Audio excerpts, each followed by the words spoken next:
ವೈಜ್ಞಾನಿಕ ಮನೋಭಾವ ಮತ್ತು ವೈಚಾರಿಕತೆಯನ್ನು ಬೆಳೆಸುವುದೇ ಶಿಕ್ಷಣದ ಉದ್ದೇಶ. ಸಿಎಂ ಸಿದ್ದರಾಮಯ್ಯ. ವೈಜ್ಞಾನಿಕ ಮನೋಭಾವ ಮತ್ತು ವೈಚಾರಿಕತೆಯನ್ನು ಬೆಳೆಸುವುದೇ ನಿಜವಾದವ ಶಿಕ್ಷಣ ಎಂದು ಮುಖ್ಯಮಂತ್ರಿ ಸಿದ್ದರಾಮಯ್ಯ ತಿಳಿಸಿದರು. ಲಕ್ಷ್ಮೇಶ್ವರದ ಸ್ಕೂಲ್ ಚಂದನದಲ್ಲಿ ಜರುಗಿದ ಭಾರತ ರತ್ನ ಪ್ರೊಫೆಸರ್ ಸಿಎನ್ಆರ್ ರಾವ್ 10ನೇ ವರ್ಷದ ವಿಜ್ಞಾನ ವಿಸ್ತೃತ ಕಾರ್ಯಕ್ರಮ ಉದ್ಘಾಟಿಸಿ ಮಾತನಾಡಿದರು. ವರದಿ ನಾಗರಾಜ ಹಣಗಿ, ಪ್ರಜಾಧ್ವನಿ, ಲಕ್ಷ್ಮೇಶ್ವರ.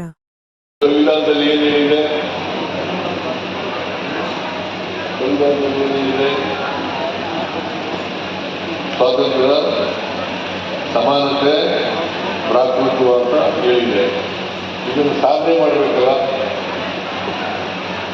ಇದು ಮಾಡದೆ ಹೋದರೆ ಈ ದೇಶದಲ್ಲಿ ಯಾವತ್ತೂ ಕೂಡ ಜಾತಿ ಹೋಗಲ್ಲ. ಜಾತಿ ಹೋಗದೇನೆ ಅಸಮಾನತೆ ಹೋಗಲ್ಲ. ಮನುಷ್ಯ ಸಮಾಜ ನಿರ್ಮಾಣ ಮಾಡಲಿಕ್ಕೆ ಸಾಧ್ಯ ಇಲ್ಲ. ಇದನ್ನ ಈಗ ಶಿಕ್ಷಣ ಪಡೆದಿರ್ತಕ್ಕಂಥದ್ದು ಉದ್ಯೋಗಕ್ಕೋಸ್ಕರ ಶಿಕ್ಷಣ ಪಡೆದಿರ್ತಕ್ಕಂಥದ್ದಲ್ಲ. ನಾವೆಲ್ಲರೂ ಕೂಡ ಮಾನವರಾಗಿ ಬದುಕ್ತಕ್ಕಂಥ ವ್ಯಕ್ತಿತ್ವವನ್ನು ಬೆಳೆಸಿರ್ತಕ್ಕಂಥದ್ದು ಇದೆಯಲ್ಲ, ಅದು ಬಹಳ ಮುಖ್ಯ. ಈ ಸಂದರ್ಭದಲ್ಲಿ ಹೇಳಲಿಕ್ಕೆ ಬಯಸ್ತಾ ಇದ್ದೇನೆ. ಗಾಂಧೀಜಿ ಬಯಸಿದರು, ಇದನ್ನೇ ಅಂಬೇಡ್ಕರ್ ಬಯಸಿದರು, ಇದನ್ನೇ ಸಿಎನ್ಆರ್ ರಾವ್ ಕೂಡ ಬಯಸಿದ್ರು ಅಂತಕ್ಕಂಥ ಮಾತು ಗೊತ್ತಾಯ್ತದಪ್ಪ. ಈಶ್ವರ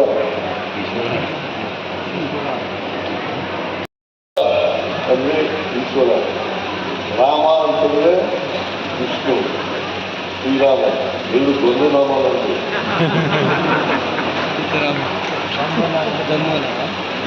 ಈಶ್ವರ ಮತ್ತೆ ವಿಷ್ಣು ಎರಡೂ ಇರ್ತಕ್ಕಂಥ ಹೆಸರಿನಿಂದ ಕೂಡಿರ್ತಕ್ಕಂಥ ಹೆಸರುಗಳು ಬಂದು ಸಿದ್ಧ, ರಾಮ.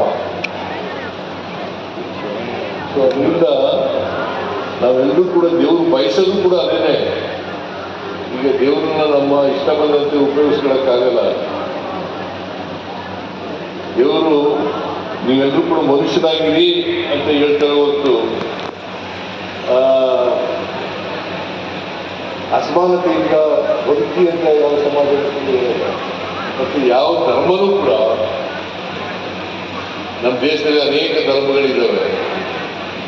ಹಿಂದೂ ಧರ್ಮ, ಮುಸ್ಲಿಂ ಧರ್ಮ, ಕ್ರೈಸ್ತ ಧರ್ಮ, ಜೈನ ಧರ್ಮ, ಬೌದ್ಧ ಧರ್ಮ, ಸಿಖ್ ಧರ್ಮ, ಇವೆಲ್ಲ ಧರ್ಮಗಳಿದ್ದಾವೆ.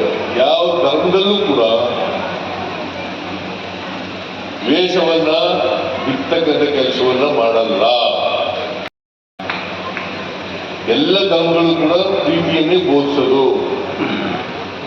ಇದನ್ನು ನಾವು ಅರ್ಥ ಮಾಡ್ಕೊಂಡಿದ್ದೇವೆ.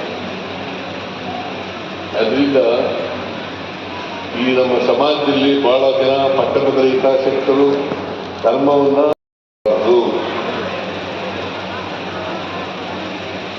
ಅದಕ್ಕೆ ಹಣೆ ಬರಹ ಅಂತಂದ್ರೆ ನೀನು ಯಾಕಪ್ಪ ಹಿಂಗಿದ್ಯಾ, ಬಡವನಾಗಿದ್ಯಾ, ಅವಿದ್ಯಾವಂತನಾಗಿದ್ಯಾ, ಬಟ್ಟೆ ಇಲ್ಲ ನಿಮ್ಮ ಮೈ ಮೇಲೆ ಅಂತಂದ್ರೆ ನನ್ನ ಹಣೆ ಬರ ಸ್ವಾಮಿ ಏನ್ ಮಾಡೋದು. BS ಪಾಟೀಲ್ ಮಾತ್ರ IAS ಆಗಿ ಪ್ರಯತ್ನ ಮಾಡಿದರು. ಅವರು ಇಚ್ಛಾಶಕ್ತಿ ಇತ್ತು. ಆ ಇಚ್ಛಾಶಕ್ತಿ ಇದ್ದದ್ರಿಂದ ಅವರು ಆ ಸಾಧನೆಯನ್ನು ಮಾಡಲಿಕ್ಕೆ ಸಾಧ್ಯ ಆಯಿತು. ಅದಕ್ಕೋಸ್ಕರ ಅವರು ಸಾಧಕರು ಅಂತಕ್ಕಂಥ ಮಾತುಗಳನ್ನು ರೈಲಿನಲ್ಲಿ ಮುಚ್ಚಿ ಸಾಧಕರಾಗಿದ್ದಾರೆ. ಅದಕ್ಕೋಸ್ಕರ ಅವರನ್ನು ಗೌರವಿಸ್ತಕ್ಕಂಥ ಕೆಲಸವನ್ನು ಮಾಡಿದ್ದಾರೆ. ಸೊ ಎಲ್ರಿಗೂ ಕೂಡ ಸಾಧ್ಯ ಇದೆ. ಶಿಕ್ಷಣ ಇದೆಯಲ್ಲ, ಯಾರಪ್ಪನ ಮನೆ ಸೊತ್ತಲ್ಲ. ಶಿಕ್ಷಣ ಯಾರಪ್ಪನ ಮನೆ ಸೊತ್ತಲ್ಲ. ಶಿಕ್ಷಣ ಪ್ರಯತ್ನ ಮಾಡಿದ್ರೆ, ಅವಕಾಶ ಸಿಕ್ಕಿದ್ರೆ ಎಲ್ಲರೂ ಕೂಡ ವಿದ್ಯಾವಂತರಾಗಲಿಕ್ಕೆ, ಉನ್ನತ ಹುದ್ದೆಗೆ ಹೋಗಲಿಕ್ಕೆ ಸಾಧ್ಯ ಆಗ್ತದೆ. ವೈಜ್ಞಾನಿಕ ಮನೋಭಾವ ಮತ್ತು ವೈಚಾರಿಕತೆಯನ್ನು ಮೈಗೂಡಿಸಿಕೊಳ್ಳತಕ್ಕಂಥ ಕೆಲಸವನ್ನು ಮಾಡಬೇಕು.